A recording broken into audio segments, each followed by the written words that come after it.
বাসার মানুষজনের কথা কি আর বলবো।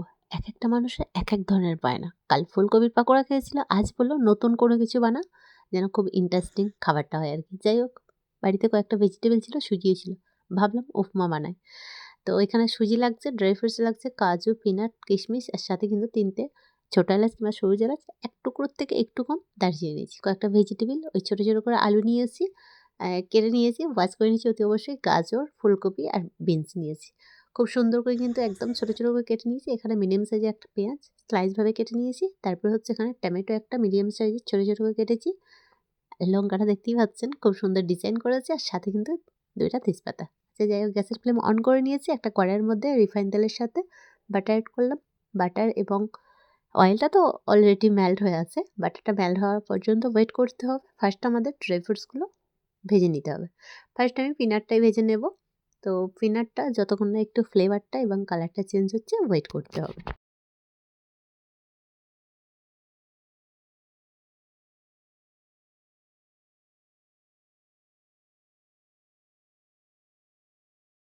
একটা কথা জানিয়ে রাখি, কাউকে কিন্তু বলবেন না। সত্যি কথা বলতে বাসার পরিবার কতটা ইমপ্রেস হয়েছে I don't know, বাট আমাকে তো অনেকটাই দেখিয়েছে। 100% এর মধ্যে 200%। যাই হোক, আমি নিজের প্রতি নিজেই খুবই ইমপ্রেশন হয়ে গেছি। মানে এতটাই টেস্টি হয়েছিল যে কী বলবো, বাচ্চা থেকে বড় সবাই খেতে পারে। খুবই হেলদি একটা রেসিপি এটা। যাই হোক, পিনাটটা ভাজা হয়ে গেছে। তারপরেই হচ্ছে ওই একই তেল এবং বাটারের অয়েলে আরকি কাজু এবং কিশমিশটাও ভেজে নেব। আচ্ছা, কাজুটা অ্যাড করার আগে একটা ছোট্ট টিপস দিই। আমি ফার্স্ট অফ অল কিশমিশটা অ্যাড করলাম। কাজুটা কিন্তু ফার্স্ট অ্যাড করলে খুব তাড়াতাড়ি কিন্তু অতিরিক্ত অয়েলটা এবং বাটারটার টেক্সচারটা গরম আছে। তো কাজুটা কিন্তু কালারটা চেঞ্জ হলে হবে না। সেক্ষেত্রে আমি কিশমিশটা ফার্স্ট অ্যাড করলাম। তারপরেই হচ্ছে যখনই দেখলাম একটু বেলুনের মতো ফুলকো, ফুলকো হয়ে গেছে, তারপরেই হচ্ছে কাজুটা অ্যাড করলাম।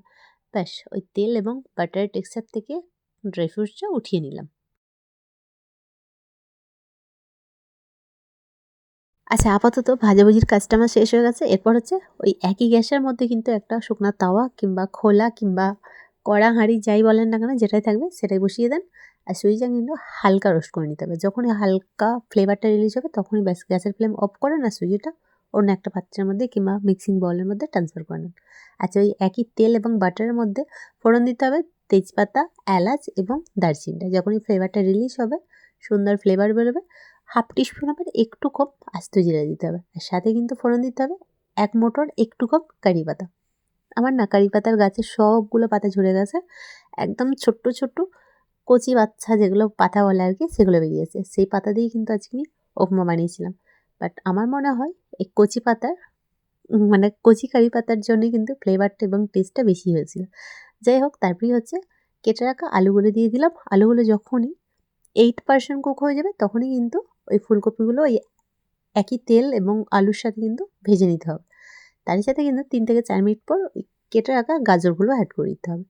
আচ্ছা, এই একে, একে সমস্ত ভেজিটেবলগুলো অ্যাড করে দেবেন। লাস্ট কিন্তু বিনসটা অ্যাড করে দিলাম। বিনসটা কিন্তু অতি সহজে অতি তাড়াতাড়ি কিন্তু কুক হয়ে যায়। সেক্ষেত্রে লাস্ট আমি অ্যাড করলাম। তারপরে হচ্ছে টেস্ট অনুযায়ী সল্ট অ্যাড করে দিলাম। আচ্ছা, তারপরেই হচ্ছে পেঁয়াজটা, কেটে রাখা পেঁয়াজটাও অ্যাড করে দেব। গ্যাসের ফ্লেম অতি অবশ্যই হাই টু মিডিয়াম ফ্লেমেই রাখতে হবে। যখনই দেখবেন অতিরিক্ত পরিমাণে তেতে যাচ্ছে আরকি, নিচের দিকটা ধরে, ধরে আসছে, অতি অবশ্যই মিডিয়াম টু লো ফ্লেমেই রাখতে হবে।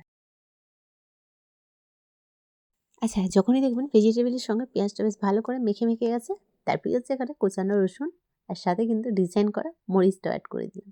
তারপর ভালো করে মেশানোর পর বেঁচে থাকা টমেটোটা এবার কেটে ওটাও কিন্তু অ্যাড করে দেবো।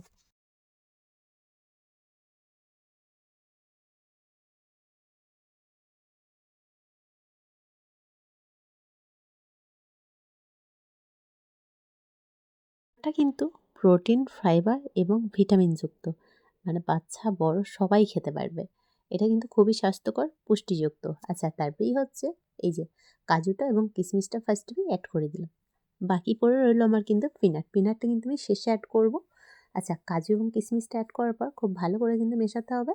তারপরেই হচ্ছে এখানে কালারের জন্য একদম সামান্য হাফ টিস্পুনের উপর আরও কম টার্মেরিক পাউডার অ্যাড করলাম।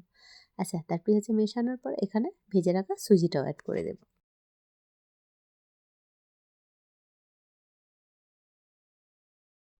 সুজিটা অ্যাড করার পর ভেজিটেবলের সাথে খুব ভালো করে ওই ধরেন ৩ থেকে ৪ মিনিট মতো এইভাবে কিন্তু অনবরত মেশাতে থাকতে হবে।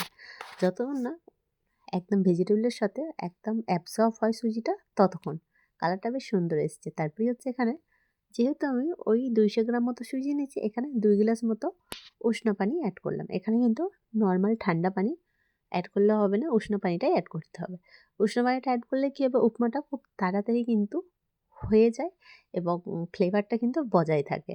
আর ঠান্ডা পানি অ্যাড করলে কী হবে, অনেকটা সময় লাগে আর পানিটাও কিন্তু অনেকটা লাগে। সেক্ষেত্রে দেখতেই পাচ্ছেন উষ্ণ পানিটা দিলাম, খুব তাড়াতাড়ি কিন্তু ঝরঝরা ভাব চলে এসেছে। এভাবে কিন্তু অনবরত আপনাদের মেশাতে থাকতে হবে। তারপরে হচ্ছে মিষ্টির জন্য 3 টিস্পুনের কাছাকাছি সুগার অ্যাড করলাম। দানা সুগার অ্যাড করলাম, আপনারা চাইলে পাউডার সুগারও অ্যাড করতে পারেন। তারপরে খুব ভালোভাবে এইভাবে মেশাতে একটা পর্যায়ে দেখলাম একদম ঝরঝরা এবং সুন্দর একটা, আর এতটাই সুগন্ধ বেরিয়েছে যে কী বলবো। তারপরে হচ্ছে শেষে কিন্তু উপমাটা ফিনিশ করতে হবে ওই যে পিনাটগুলো, ভেজে রাখা পিনাটের সাথে।